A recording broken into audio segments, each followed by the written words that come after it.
Rahul Dravid.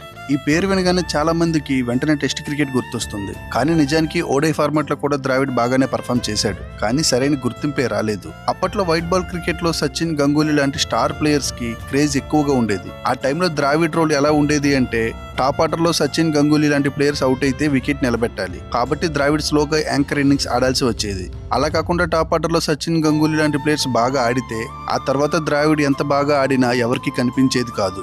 ODI world cup లో Dravid highest score 145 runs. కానీ అదే మ్యాచ్ లో గంగూలీ 183 రన్స్ కొట్టడంతో ద్రావిడ్ ఇన్నింగ్స్ ఎవరికి పెద్దగా గుర్తుండదు. అలాగే ఓడిఐ ఫార్మాట్ లో ద్రావిడ్ హైయెస్ట్ స్కోర్ 153. కానీ ఆ మ్యాచ్ లో తనకి మ్యాన్ ఆఫ్ ది మ్యాచ్ కూడా రాలేదు. ఎందుకంటే అదే మ్యాచ్ లో సచిన్ 186 రన్స్ కొట్టాడు. ఇలా తన బ్యాడ్ లక్ వలన ఓడిఐ ఫార్మాట్ లో తను ఆడిన బెస్ట్ ఇన్నింగ్స్ కి కూడా సరైన గుర్తింపు రాలేదు. కానీ ఒక్క మాట నిజం, అప్పట్లో టెస్ట్, ఓడిఐ ఫార్మాట్ ఏదైనా కానీ టీం కష్టాల్లో ఉంది అంటే గోడల అడ్డంగా నిలబడిపోయేవాడు రాహుల్ ద్రావిడ్. ద్రావిడ్ బ్యాటింగ్ ఇష్టపడే వాళ్ళు తప్పకుండా